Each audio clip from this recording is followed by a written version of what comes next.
Hey everyone, welcome back to English Leap Podcast. I'm Jenny, and honestly, today I want to talk about something that I know frustrates a lot of you.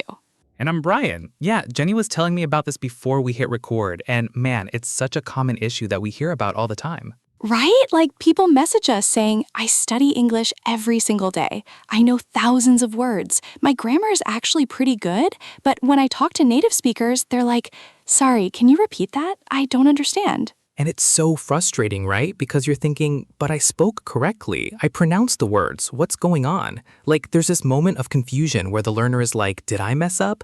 And the native speaker is like, sorry, I didn't catch what you said. And that's what we want to dive into today, because there's actually a reason why this happens. It's not random. It's not that native speakers are being mean or not trying to understand.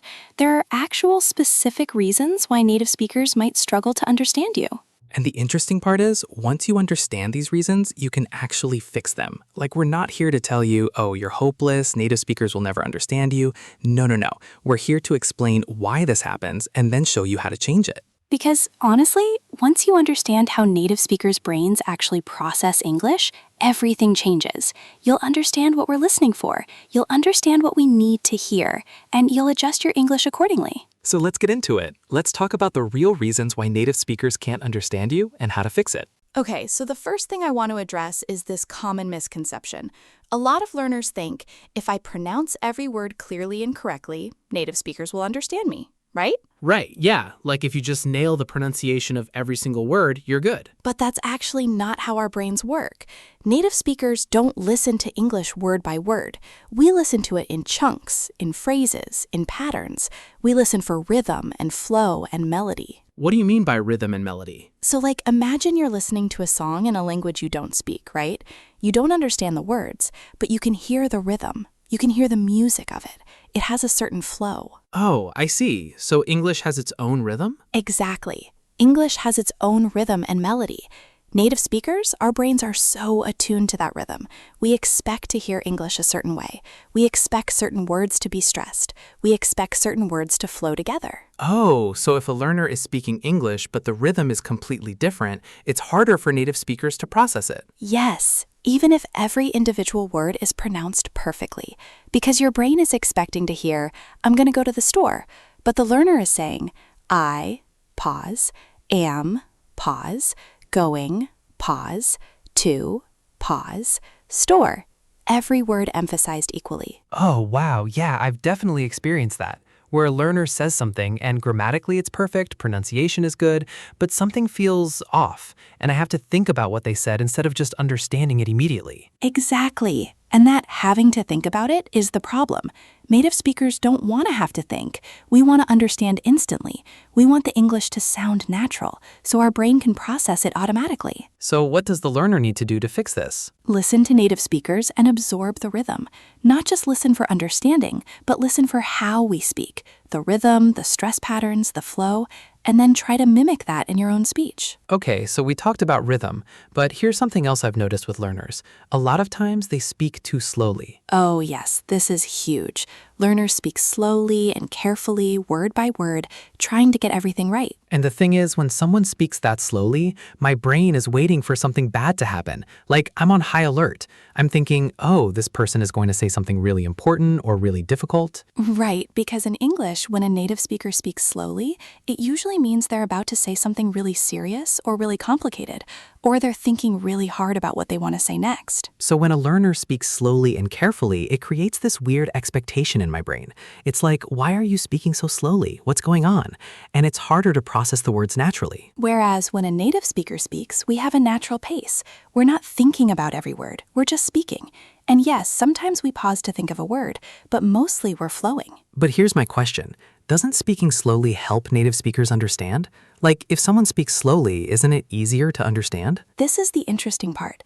Yes, you can understand the words when someone speaks slowly, but it actually takes more effort for your brain, because your brain has to work to fill in the gaps.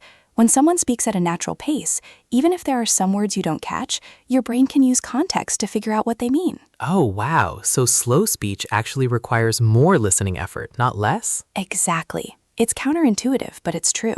Native speakers' brains are optimized to understand English at a natural conversational pace. When you slow it down too much, it's actually harder. That's tough because learners are trying to help native speakers understand, but they're actually making it harder. Right. So the solution is to speak closer to natural pace. Not as fast as a native speaker who's had their whole life to develop that pace, obviously, but closer to natural than word by word with giant pauses. Okay, here's something that I think is one of the biggest reasons native speakers struggle to understand learners. And it's related to what we talked about before, but it's a specific thing: word stress. Word stress? Like we talked about before? Yeah, but not just in individual words. It's about stress in phrases and sentences. Like, which words do you emphasize in a sentence? Can you give me an example? Okay, so the sentence, I'm going to the store.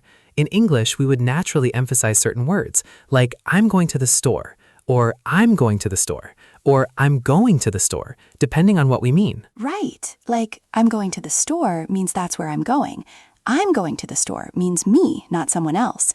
It changes the meaning. Exactly. But when learners speak, sometimes they stress everything equally or they stress the wrong words. So native speakers hear the words, but the meaning doesn't come through clearly. Yeah, I remember having a conversation with a learner and they said something, and I understood all the words, but the stress pattern was so unusual that I had to kind of internally rearrange what they said to understand what they meant. It's like you had to do extra mental work, extra processing. Exactly. And native speakers don't want to do that extra work.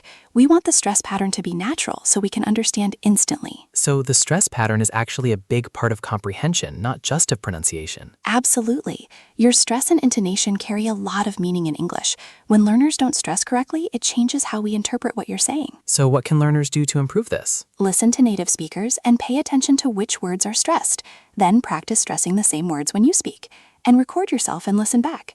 Compare your stress pattern to a native speaker's. Okay, I want to talk about something that I think is probably the biggest reason native speakers struggle to understand English learners, and it's called connected speech. Connected speech? What's that? So it's how words flow together in natural English. Like, native speakers don't really say each word separately. We blend them together. Sounds merge, some sounds disappear. Okay, give me an example. So the phrase, did you go? A learner says, did, pause, you, pause, go. 3 separate words. Right, okay. But a native speaker says, did you go? Or did you go? It's like one word. The sounds blend together. The D at the end of did and the Y sound at the beginning of you blend. The U becomes really short, almost disappears, and then go. Oh, so a learner literally says different words than a native speaker. Yes, same words, but they sound completely different because of how the sounds are connected. And native speakers' brains are listening for that connected speech pattern. When they don't hear it, it's harder to understand. So it's like the learner is saying, did you go? And the native speaker's brain is expecting, did you go? So there's a mismatch? Exactly. And the native speaker might still understand the individual words, but there's a slight delay. Like, oh, they said, did you go? Oh, they're asking if I went somewhere. That delay is what causes native speakers to say, sorry, can you repeat that? Is this a really common thing? Like, do most learners make this mistake? Oh my gosh, yes. Almost all learners who learned English from textbooks, because textbooks teach you individual words. They don't teach you connected speech. So learners never learn to blend words together the way native speakers do. That's a huge gap then. It is, and it's probably the biggest reason why learners sound like learners, even if they know lots of words and good grammar. So how do you fix this? You have to listen to native speakers and pay attention to how we connect words. Then practice it yourself. Like, practice saying, did you go? And try to make it sound like, did you go?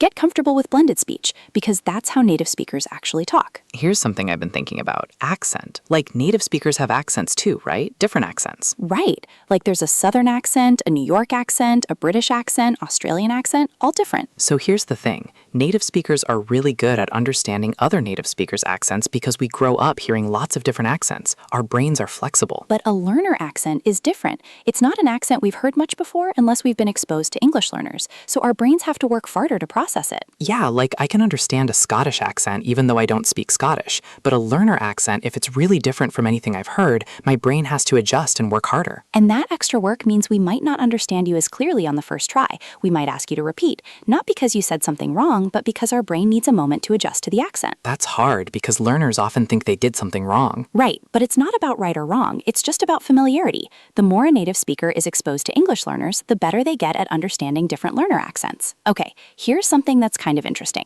Confidence actually affects comprehension. What do you mean? So, when someone speaks confidently and fluently, native speakers understand better because the confidence signals that you know what you're saying. But when someone speaks hesitantly with lots of pauses, lots of ums and ahs, constantly self-correcting, Oh, the hesitation makes it harder to understand. yes, because your brain is thinking, are they done speaking? Are they trying to remember a word? Are they unsure about what they said?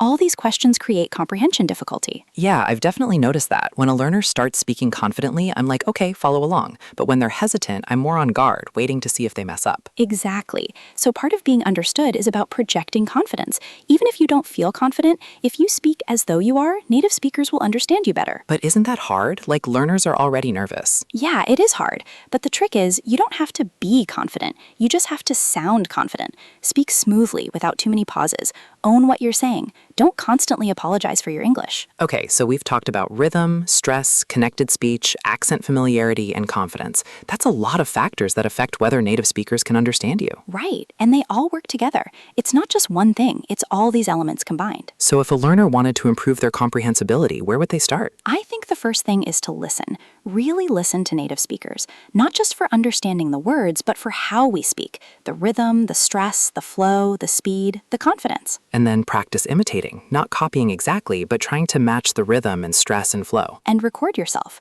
Compare your recording to a native speaker's version. What's different? Is your rhythm different? Is your stress different? Are you speaking too slowly? And honestly, I think after a few months of doing this, learners would notice such a huge difference in how well native speakers understand them. Absolutely, because it's not about being perfect, it's about sounding natural. Once you sound natural, comprehension gets so much easier. And here's the thing. Native speakers want to understand you. We're not trying to be difficult. If you speak in a way that's natural for our ears, we'll understand you. We're rooting for you. Yeah, we're not judging, we're just trying to process what you're saying.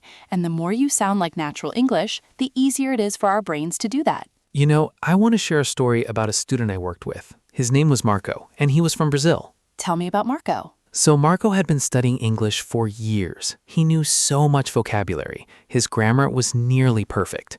But when he tried to have real conversations with native speakers, they would constantly ask him to repeat, and Marco was so frustrated. That must have been discouraging. Yeah, he was really discouraged. He was thinking about giving up because he felt like, I know all these words, my grammar is good, what's the problem? What did you tell him? I told him the same things we're talking about today. I told him it's not about knowing words, it's about sounding natural. So I had him listen to English podcasts and movies for like an hour every day. And? After like 3 months, Marco was having conversations and native speakers were understanding him on the first try. No more, sorry, can you repeat that? He sounded so much more natural. Because he adjusted his rhythm and stress and speed. Exactly. He didn't learn any new words, he didn't improve his grammar. He just started speaking more naturally, and that made all the difference. So it wasn't about knowing more, it was about sounding more natural. Exactly. And that's the real key to being understood by native speakers. Okay, so if there's one thing we want you to take away from today, it's this. Native speakers' difficulty understanding you is not because you're bad at English. It's because the way you're speaking doesn't match the patterns our brains expect to hear. It's about naturalness, not correctness. And the good news is, this is totally fixable. You don't need to learn new words. You don't need to study more grammar. You need to listen to natural English and start sounding more natural yourself. So this week, I want you to do something. Listen to a podcast or a movie in English just for an hour. Not studying, not trying to understand every word, just listen to how native speakers sound. Listen to the rhythm, listen to the stress, listen to the speed. And then try to repeat what you hear. Try to sound like the native speaker. Don't worry about being perfect. Just try to match the rhythm and the feeling. And I bet you'll notice a difference pretty quickly. People will understand you better, conversations will flow better, it'll feel less frustrating. Thanks so much for listening to English Leap Podcast today. We really appreciate your time. Keep practicing, keep listening, and remember, you're so much closer to sounding natural than you think. And if you got value from today's episode, please like and subscribe. Leave us a review. Tell us in the comments, what's your biggest challenge with being understood by native speakers? Thanks for listening, everyone. We'll see you next time. Bye!